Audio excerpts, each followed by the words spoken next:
Hey guys, what's up? It's me, Shalom! And you're here because you feel like crap. And the title of this video has made you believe that you will get some insight. Yes, my dear, you will. So before we get into this video, I want to make sure that you've showered. I honestly cannot stand. No, let me not be like that actually. I will be nice to you in this video.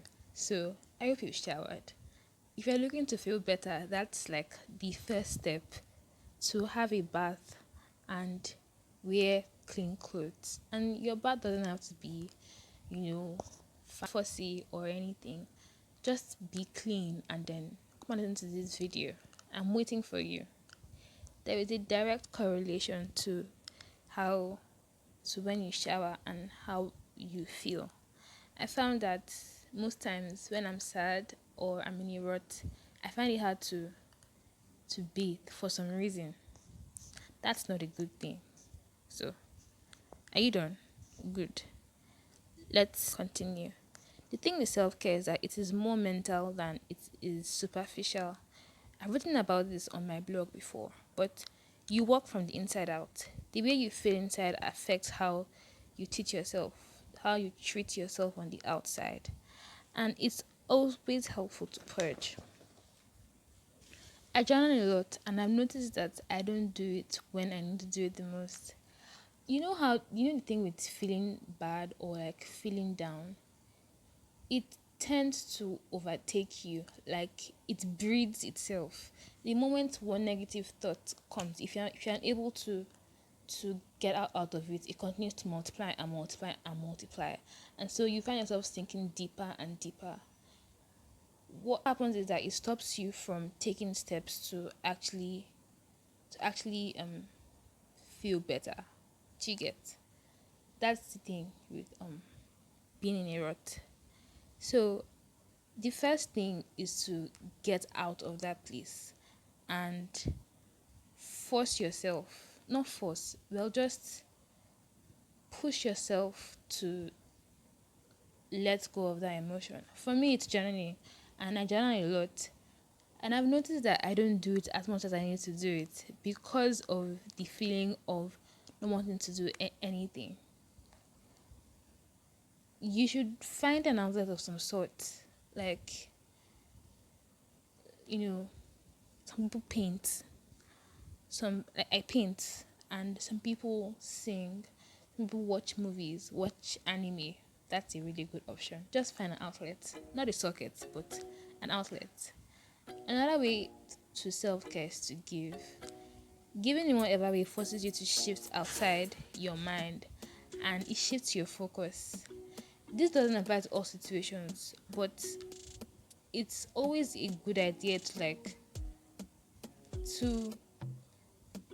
to distract yourself from that feeling, and giving in whatever way, whether it's your time or it's in teaching is time, or it's whatever way. I can't even think of any other way right now, but I'm sure you can think of it. You are smart.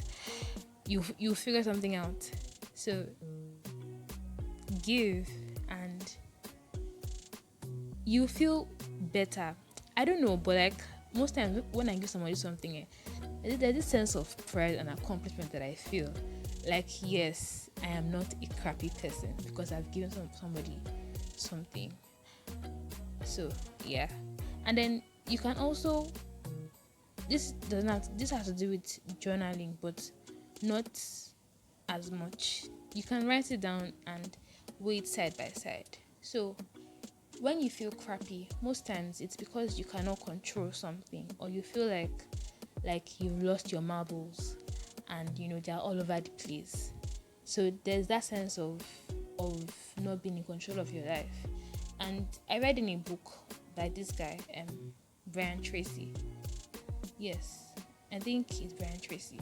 And he was like, you're only as happy as your happiness is tied to how much of your life you can control. And I find that it's true. More people are happy because there's something that they want to control and they really can't control. And I've seen that is actually true in my own life. So when I write out things that I'm are making me lose my mind or feel the way I'm feeling. I take note of what I can control and what I cannot control. Because we are human beings in this world, there are little things, there are things that we cannot control. There are things that happen to us and not us happening to them. The best thing we can do is to happen to the things that we can happen to, if that makes sense. I'm sure it does. You guys are smart. The next thing that I've found really helps me is to cry or scream or dance. You know how laughter is just crying when it's positive. And laughter is as a result of a build up of something funny. And it doesn't matter how quick or slow that build up is, when something appeals to you, you tend to laugh. The same thing with crying. When I cry, you guys, oh my god, I feel like I've just let out whatever is going on. So sometimes you don't even know why you're crying, you just feel the need to cry. So just cry or dance.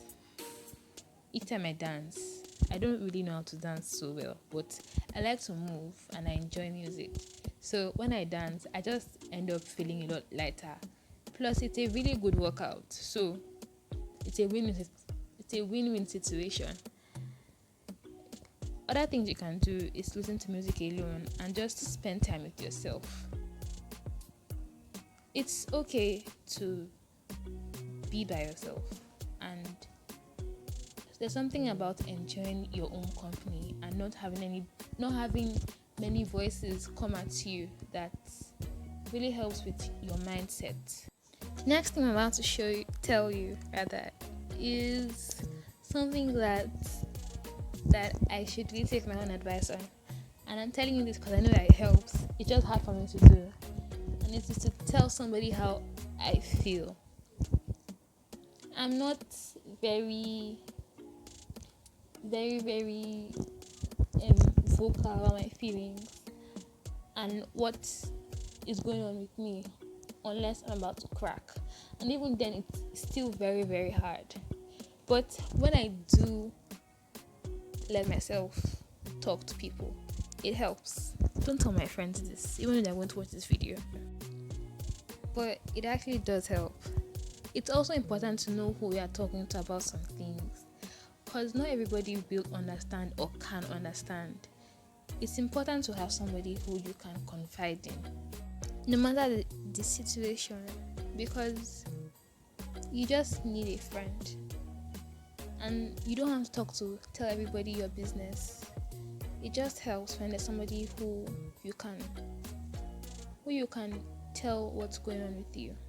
And I'm grateful to have those people in my life, even though I don't always utilize them. So, when my friends listen to this is your appreciation post. Don't DM me and make this a muchi moment. Okay, so the last thing is praying. Like talking to my friend or like journaling. Something that I should do more often, but I never actually do. I never actually do when I'm having a hard time. And I don't know who else goes through that. Because like when I'm having a hard time, that's all I'm focused on. Like I'm not thinking about any other thing. My feelings are loud and demand attention. So that's what I focus on most times. It's not a good thing, but it's there. Praying is like redirecting. There's something about pouring out everything or just leaving things in the hands of a higher power to handle for you. And that's there's a peace that comes with it. That's kind of how praying is. It's also a show of faith. It's like, I'm telling you this because I know that you can help me, or because I believe that you can help me with this because you've promised that you can. And I think praying is a way to really see God's work in your life, particularly with the things that are the most intimate to you, things that you can't even tell your friends or write about because you're afraid that somebody is going to read it. And even when you don't feel like praying, it's really, really great. Really great. Yeah. Okay, so I've shared all these tips with you because they help. I also know that there are people who are like, oh, self-care is hard. They can't make out time to do it.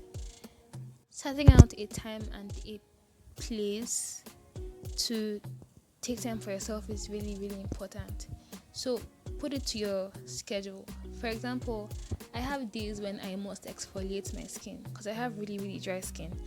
And if I don't exfoliate, it ends up looking very crusty. So I do that on Wednesday and on Saturday, unfailingly every evening.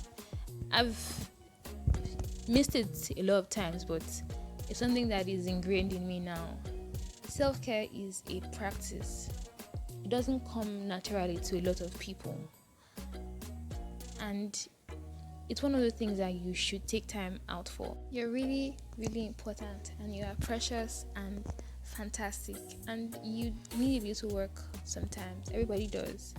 So take the time out to invest in your mind and invest in your soul. Another thing that I know really helps me, because I forgot to add this as I was saying the other things, is to read a book. I'm going to leave some of the books that I'm enjoying on the screen for you to see. And let me tell you, reading poetry is easy, and it helps. It's simple. Honestly, it's simple and it says so much. I really enjoy it, and I really enjoy reading prose.